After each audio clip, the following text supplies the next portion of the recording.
ओम शांति। आज 12 मार्च 2023। आज अव्यक्त वाणी है। रिवाइज डेट 18 जनवरी 94। आज की अव्यक्त वाणी का टाइटल है ब्राह्मण जीवन का आदि वरदान स्नेह की शक्ति। ब्राह्मण जन्म का आदि वरदान स्नेह की शक्ति।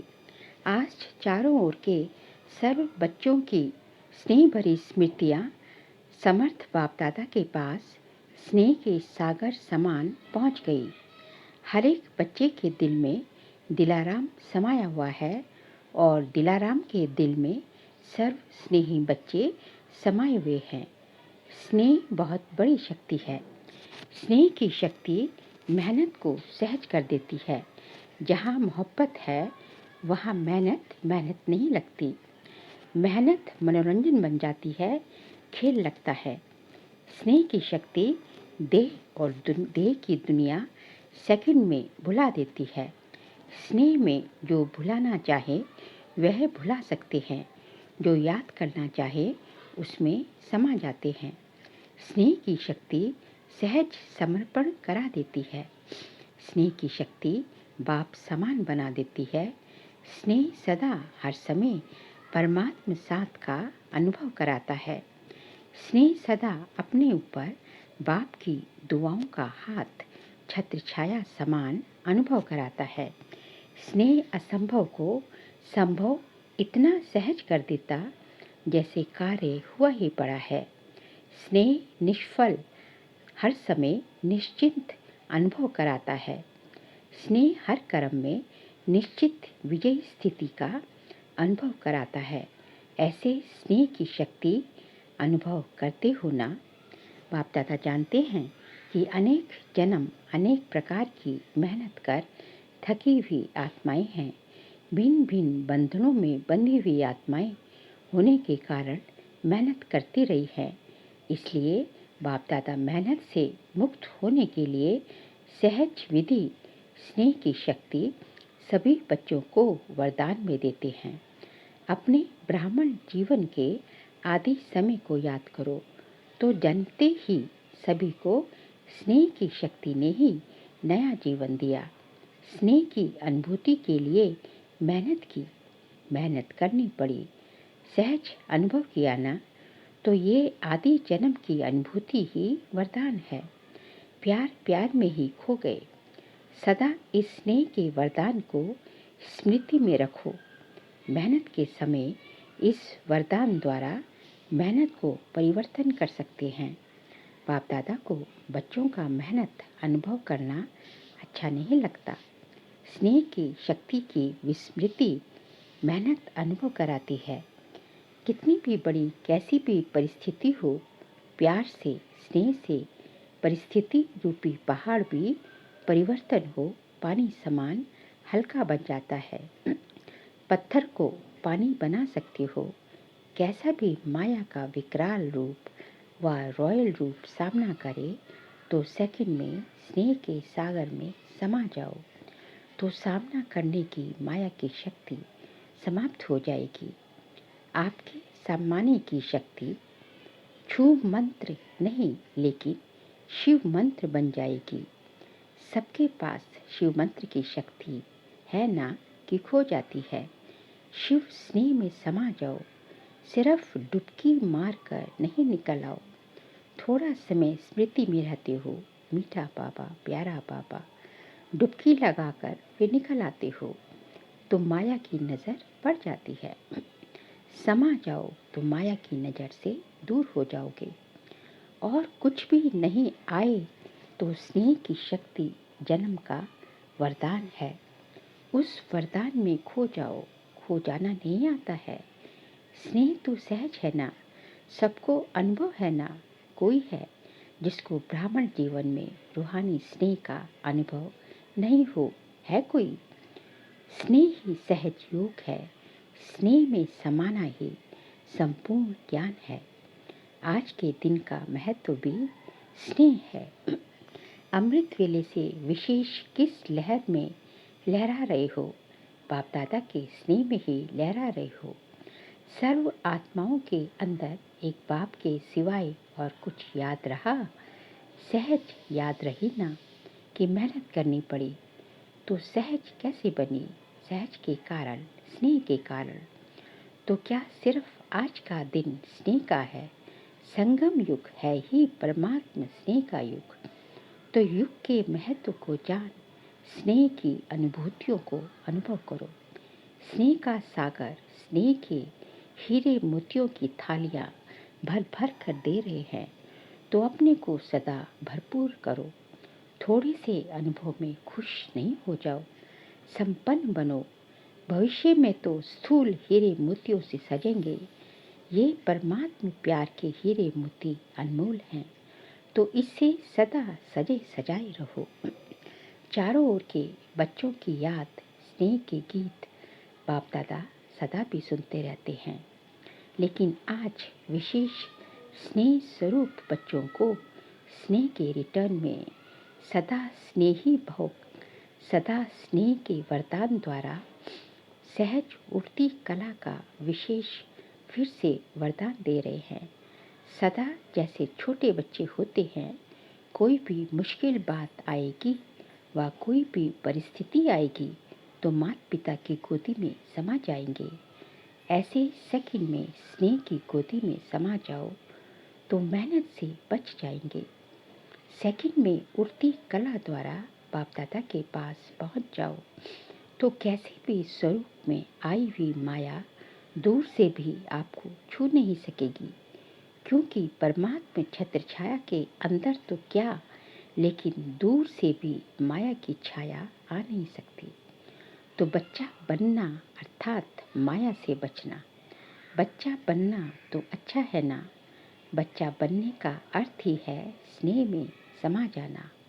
अच्छा, चारों ओर के दिलाराम के दिल में समाये हुए बच्चों को सदा मेहनत को मोहब्बत में परिवर्तन करने वाली शक्तिशाली आत्माओं को, सदा परमात्मा स्नेह के संगम युग को महान अनुभव करने वाली श्रेष्ठ आत्माओं को सदा स्नेह की शक्ति से बाप के साथ और दुआओं के हाथ को अनुभव कर औरों को भी कराने वाली विशेष आत्माओं को सदा स्नेह के सागर में समाये हुए समान बच्चों को स्नेह के सागर बाप दादा का याद प्यार और नमस्ते। हम सभी रूहानी बच्चों की रूहानी बाप दादा को नमस्ते नमस्ते नमस्ते। अब आगे जो है अव्यक्त बाप दादा की दादियों से मुलाकात है। आज के दिन क्या क्या याद आया? विशेष विल पावर के हाथ याद आए। विल पावर सब कार्य सहज करा देती है। ब्रह्मा बाप ज़्यादा याद आया या बाप दादा दोनों याद रहे, फिर भी ब्रह्मा बाप की याद के चरित्र सभी को विशेष याद आते रहे। ब्रह्मा बाप ब्रह्मा बना ही तब जब बाप दादा कंबाइंड हुए। परमात्मा प्रवेशता के साथ ही ब्रह्मा का कर्तव्य शुरू हुआ। इस अव्यक्त स्वरूप के अव्यक्त रूप के चरित्र भी न्यारे और प्यारे हैं। 25 वर्ष की सेवा की हिस्ट्री आदि से याद करो।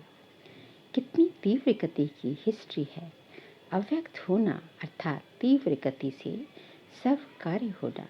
समय का परिवर्तन भी फास्ट और सेवा की वृद्धि की गति भी फास्ट हुई है ना। इसलिए अव्यक्त होने से समय को भी तीव्र गति मिली है तो सेवा को भी तीव्र गति मिली है। अव्यक्त पार्ट में आने वाली आत्माओं को भी पुरुषार्थ में तीव्र गति का भाग्य सहज मिला हुआ है।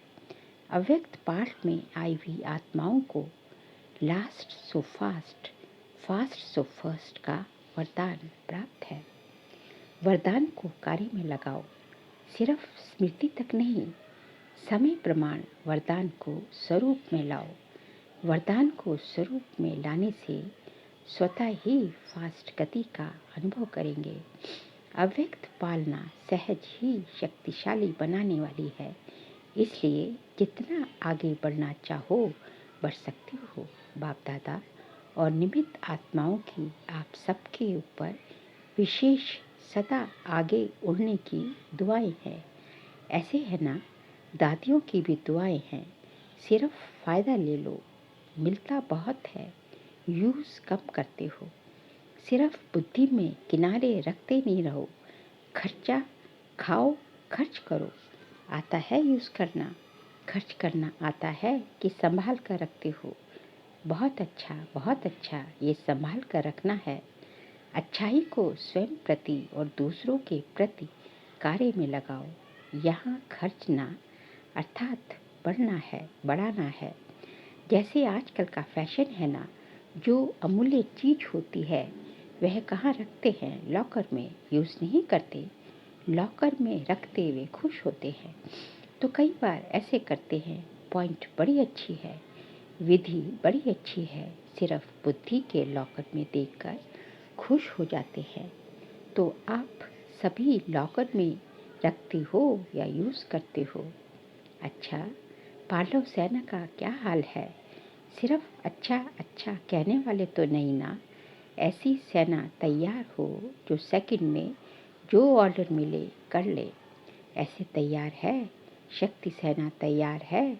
शक्तियों की सेवा अपनी है तो पांडवों की सेवा अपनी है। पांडवों के सहयोग के बिना भी शक्तियाँ नहीं चल सकती, शक्तियों के सहयोग के बिना भी पांडव नहीं चल सकते। आगे जो है, दादी जी ने मेक्सिको की कॉन्फ्रेंस का समाचार बाप दादा को सुनाया। अच्छा है, साइंस वाले तो काम में लगे ही हैं। प्रयोग करने में साइंस वाले होशियार होते हैं ना। तो एक भी अच्छी तरह से योगी और प्रयोगी बन गया तो बड़े से बड़े माइक का काम करेगा। लॉस एंजलिस में भूकंप आया है। ये समय के तीव्र गति की निशानियाँ समय प्रति समय प्रकृति दिखा रही है। अच्छा, अब आगे जो है, अव्यक्त बाप दादा की पर्सनल मुलाकात है। फल की इच्छा छोड़ रहम दिल बन शुभ भावना का बीज डालते चलो। फल की इच्छा छोड़ रहम दिल बन शुभ भावना का बीज डालते चलो। बाप दादा द्वारा सर्व बच्चों को इस संगम युग पर विशेष कौन सा खजाना मिला हुआ है? खजाने तो बहुत है, लेकिन विशेष खजाना खुशी का खजाना है। तो खुशी का खजाना कितना श्रेष्ठ मिला है। तो ये सदा साथ रहता है या कभी किनारे भी हो जाता है। जब अनगिनत मिलता है तो हर समय खजाने को कार्य में लगाना चाहिए ना। लोग किनारे इसलिए रखते कि आईवेल में काम में आ जाए, लेकिन आपके पास तो अथाह है। इस जन्म की तो बात छोड़ो, लेकिन अनेक जन्म ये खुशी का खजाना साथ रहेगा। अनगिनत है तो यूज़ करो ना। बाप दादा ने पहले भी सुनाया कि प्राण चले जाए लेकिन खुशी नहीं जाए। इसलिए खुशी को कभी भी किनारे नहीं रखो और ही महादानी बनो, क्योंकि वर्तमान समय और कुछ भी मिल सकता है, लेकिन सच्ची खुशी नहीं मिल सकती। अल्पकाल की खुशी प्राप्त करने के लिए लोग कितना समय व धन खर्च करते हैं, फिर भी सच्ची खुशी नहीं मिलती। तो ऐसी आवश्यकता के समय आप आत्माओं को महादानी बनना है। कैसी भी अशांत आत्मा, दुखी आत्मा हो, अगर उसको खुशी की अनुभूति करा दो तो कितनी दिल से दुआएं देंगी। आप दाता के बच्चे हो तो फ्रॉक दिली से बांटो। बांटना तो आता है ना, तो क्यों नहीं बांटते हो? समय को देख रहे हो, दिल से रहम आना चाहिए। जो अशांति दुख में भटक रहे हैं वो आपका परिवार है। परिवार को सहयोग दिया जाता है ना। तो वर्तमान समय महादानी बनने के लिए विशेष रहम दिल के गुण को इमर्ज करो। आपके जड़ चित्र वरदान दे रहे हैं, तो आप भी चैतन्य में रहम दिल बन बांटते जाओ, क्योंकि परवश आत्माएं हैं। कभी भी ये नहीं सोचो कि ये तो सुनने वाले नहीं हैं, ये तो चलने वाले नहीं हैं। नहीं, आप रहम दिल बनो, देते जाओ। गाया हुआ है कि भावना का फल मिलता है। तो चाहे आत्माओं में ज्ञान के प्रति योग के प्रति शुभ भावना नहीं भी हो, लेकिन आपकी शुभ भावना उनको फल दे देती है। ऐसे नहीं सोचो कि इतना कुछ सेवा की, लेकिन फल तो मिला ही नहीं। लेकिन फल एक जैसे नहीं होते। कोई सीजन का फल होता, कोई सदा का फल होता। तो सीजन का फल सीजन पर ही फल देगा ना। तो आपकी शुभ भावना का बीज डाला, अगर सीजन का फल होगा तो सीजन में निकलेगा ही। वैसे भी देखो, जो खेती का काम करते हैं, तो जो सीजन पर चीज निकलने वाली होती है, तो ये नहीं सोचते कि 6 मास के बाद ये निकलेगा, इसलिए बीज डालो ही नहीं। तो आप भी बीज डालते चलो। समय पर सर्व आत्माओं को जगना ही है। आपकी रहम भावना, शुभ भावना फल अवश्य देगी। अगर कोई अपोजिशन भी करता है, तो भी आपको अपने रहम की भावना छोड़नी नहीं है। और ही सोचो कि ये अपोजिशन या इंसल्ट, गालियाँ, ये खाद का काम करेंगी। तो खाद पड़ने से अच्छा फल निकलेगा। जितनी गालियाँ देंगे, उतना आपके गुण गाएंगे। इसलिए हर आत्मा को दाता बन देते जाओ। अच्छा माने तो दे, नहीं ये तो लेवता हो गए। लेने की इच्छा नहीं रखो कि वो अच्छा बोले, अच्छा माने तो दे, नहीं। इसको कहा जाता है दाता के बच्चे मास्टर दाता। चाहे वृत्ति द्वारा, चाहे वाइब्रेशंस द्वारा, चाहे वाणी द्वारा देते जाओ। इतने भरपूर हो ना, सब खजाने हैं। डबल विदेशियों को देख बाप दादा डबल खुश होते हैं। क्यों? डबल पुरुषार्थ करते हैं। एक तो अपना रीति रस्म परिवर्तन करने का भी पुरुषार्थ करते हैं। बाप दादा देखते हैं कि उमंग उत्साह मेजॉरिटी में अच्छा है। अगर कभी उमंग उत्साह बीच बीच में नीचे ऊपर होता है, तो आज विधि सुनाई कि समा जाओ, स्नेह की गोदी में छिप जाओ। फिर माया आएगी ही नहीं। ये तो सहज है ना। बीज रूप होने में मेहनत है, इसमें मेहनत नहीं है। और कुछ भी नहीं आए, लेकिन स्नेह में समाना तो आता है कि ये मुश्किल है, तो ये करो। अभी मुश्किल शब्द नहीं बोलना। नीचे आते हो तो छोटी सी चीज बड़ी लगती है, ऊपर चले जाओ तो बड़ी चीज भी छोटी लगेगी। फरिश्ते हो या साधारण मानव हो, फरिश्ता कहाँ रहता है? ऊपर रहता है या नीचे? ऊपर तो नीचे क्यों ठहरते हो? अच्छा लगता है? कभी कभी दिल होती है नीचे आने की? नहीं। फिर क्यों आते हो? बाप का साथ छोड़ते हो, तब नीचे आते हो। तो डबल विदेशियों को डबल पुरुषार्थ का प्रत्यक्ष फल डबल चांस है। इसका फ़ायदा लो। इस वर्ष में क्या करेंगे? डबल सर्विस करेंगे, महादानी वरदानी बनेंगे, या खुद बाप के आगे कहेंगे कि शक्ति दे दो, औरों को भी शक्तियाँ दो। अच्छा है, हिम्मत रखने में नंबर ले लिया। अभी फास्ट पुरुषार्थ कर आगे उठते चलो। आज का बाबा का वरदान है, खुशी के खजाने से संपन्न बन, सदा खुश रहने और खुशी का दान देने वाले महादानी भव। खुशी के खजाने से संपन्न भव, सदा खुश रहने और खुशी का दान देने वाले महादानी भव। संगम युग पर बाप दादा ने सबसे बड़ा खजाना खुशी का दिया है। रोज अमृत वेले खुशी की एक पॉइंट सोचो और सारा दिन उसी खुशी में रहो। ऐसे खुशी में रहते दूसरों को भी खुशी का दान देते रहो। यही सबसे बड़े से बड़ा महादान है। क्योंकि दुनिया में अनेक साधन होते हुए भी अंदर की सच्ची अविनाशी खुशी नहीं है। आपके पास खुशियों का भंडार है, तो दान देते रहो। यही सबसे बड़ी सौगात है। स्लोगन है, महान आत्माओं का परम कर्तव्य है उपकार, दया और क्षमा।